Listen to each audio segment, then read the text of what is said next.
Well, good morning. Thanks for joining me. 1 Corinthians 4 and 8. And now Paul is going into some sarcasm.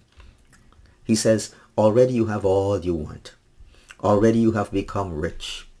Without us, you have become kings. You are rich. You are powerful. You are well endowed now. He says, and would that you did reign. Would that you are ruling. He says, so that we can also share in some of that with you. It's not you are sharing with us, but now we are coming to partake. We're coming to share with you. Now, why is he saying that?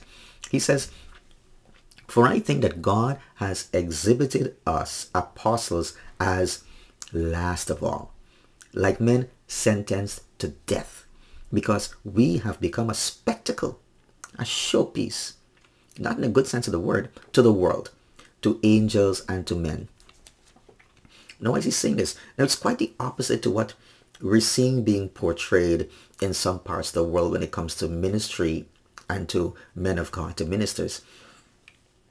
Today, some people want to place themselves, and even others are helping to do that, to put the ministers and the apostles in a sort of pedestal.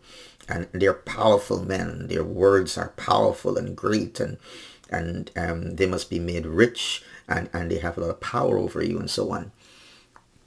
It's quite the opposite. Paul says we are the last of all, not the first, but the last. We're living lives as if we're sentenced to death. And he says it, I die daily. We've become a spectacle to the world. Everyone is laughing at us.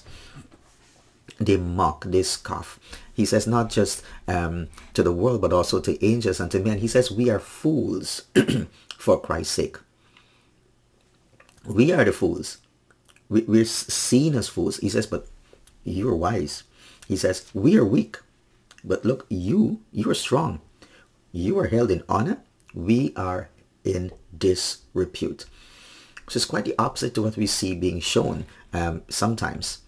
He says to the present hour, look at this. And Paul is describing his experiences as an apostle. And again, we have to compare that to what our concept is of the apostle and the pastors and the leaders. Now, I'm saying that they have to go through these same experiences, but it's quite different because many times we swing to the other side. To the present hour, we hunger and thirst. Look at the sacrifices that he has made for the kingdom. We hunger and we thirst. He says we are poorly dressed. He's not outfitted with the latest suit and sneaker or shoe or watch and things like that. No. He says we are poorly dressed and buffeted and homeless. I'm not living in a mansion, a multi-million-dollar mansion and a great estate and things. We are buffeted, we are homeless. And he says, and we labor. We labor working with our own hands. We labor working with our own hands. I'm going to stop there.